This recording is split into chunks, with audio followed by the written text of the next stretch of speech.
আমার সন্তানকে যখন আমি অন্য রাষ্ট্রে অর্থাৎ সীমান্ত এলাকায় যুদ্ধ করার জন্য পাঠায়া দিলাম,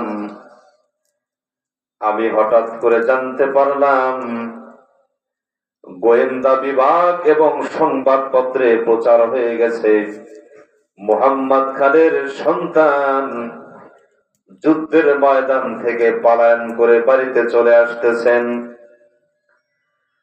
মুহাম্মদ খান তার স্ত্রীর কাছে গিয়ে বললেন, ও বেগম, যেই সন্তানকে এতদিন আমরা লালন পালন করেছি, বড় করেছি, এই সন্তানকে যুদ্ধের ময়দানে পাঠাইলাম, সেখান থেকে পলায়ন করে চলে আসতেছেন, এটা তো দুঃখের বিষয়। মুহাম্মদ খানের স্ত্রী বলেন, এটা কখনোই সম্ভব নয়, আমার সন্তান যুদ্ধের ময়দান থেকে কখনোই পলায়ন করতে পারে না, এটা আমি কখনোই বিশ্বাস করি না।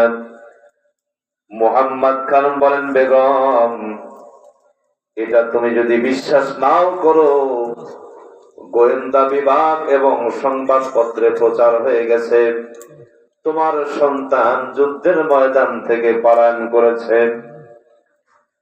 মুহাম্মদ খান স্ত্রী বলেন, না, কখনোই এটা হতে পারে না। মহিলা মানুষ, তাদের সাথে ঝগড়া করে কখনোই পারা যায় না। মুহাম্মদ খান বলেন, আমি আমার স্ত্রীর কাছে গেলাম, ঝগড়া করলাম না, আস্তে করে সেখান থেকে বের হয়ে আসলাম। ঘন্টা খানেক পরে খবর আসলো মুহাম্মদ খানের সন্তান যুদ্ধের ময়দান থেকে পলায়ন করে নাই, বরং যুদ্ধে জয়লাভ করে গাজী হয়ে আমাদের মাঝে ফিরে আসতেছেন। সুবহানাল্লাহ।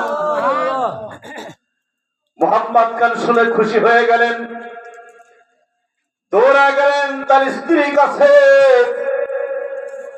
স্ত্রীকে ডাকতে বললেন, ও বেগম, তোমার কাছে যে একটা সংবাদ আমি দিয়েছিলাম, আমার সন্তান যুদ্ধের ময়দান থেকে পলায়ন করেছে, আসলে এটা মিথ্যা ছিল, আমিও বুঝি নাই। সংবাদপত্রে যেই প্রচার হয়েছিল এটা সম্পূর্ণই মিথ্যা সংবাদ ছিল, আমার সন্তান যুদ্ধের ময়দান থেকে পলায়ন করে নাই, বরং যুদ্ধে জয়লাভ করে আমাদের মাঝে ফিরে আসতেছে। মুহাম্মদ খানের পরে বললেন, ওগো বেগম, আমি যখন বললাম আমার সন্তান যুদ্ধের ময়দান থেকে পলায়ন করে চলে আসতেছেন, তুমি বললা যে আমার সন্তান কখনোই যুদ্ধের ময়দান থেকে পলায়ন করতে পারে না,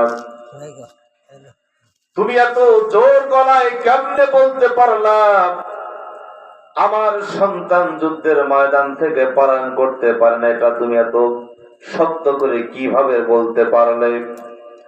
মুহাম্মদ খানের স্ত্রী বলেন, শোনো, আমার এই সন্তান যখন আমার গর্ভে ছিল, আমি 3টা আমল করেছিলাম। কয়টা আমল? জোরে বলেন। 3টা আমল করেছিলাম, যে কারণে আমার সন্তান যুদ্ধের ময়দান থেকে পলায়ন করে নাই, কাপুরুষ হতে পারে না। মুহাম্মদ খানের স্ত্রী বলেন, আমি আমার সন্তান গর্ভে রেখে 3টা আমল করেছিলাম। মুহাম্মদ খান বলেন, কি সেই 3 আমল?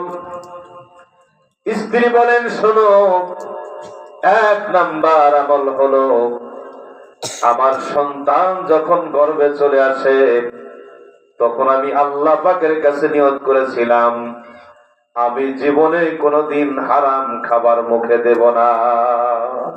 সুবহানাল্লাহ, সুবহানাল্লাহ। আর 2 নাম্বার আমল হলো, আমার এই সন্তান গর্ভে থাকাকালীন আমি জীবনে কোনোদিন মিথ্যা কথা বলবো না, কারণ মিথ্যা কথা হলো মহাপাপ, কবিরা গুনাহ।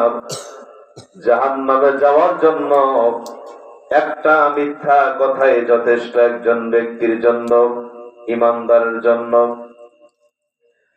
মুহাম্মদ খান স্ত্রী বলেন,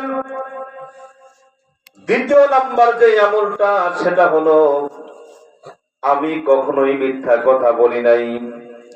আর 3 নাম্বার যে আমল, আমার সন্তান গর্ভে থাকাকালীন আমি এই 2 আমল করেছি যখন আমার সন্তান ভূমিষ্ঠ হলো, দুনিয়াতে আসলো। তৃতীয় নাম্বার আমল হলো আমার সন্তানকে আমি কখনোই ওযু না করে 2 রাকাত নফল নামাজ পড়ে, এমনটি না করে আমি কখনোই আমার সন্তানকে দুধ পান করাই নাই। সুবহানাল্লাহ। যেই সন্তানের জন্য আমি এত কিছু করলাম, এই সন্তান কখনোই যুদ্ধের ময়দান থেকে পলায়ন করতে পারে না। সুবহানাল্লাহ।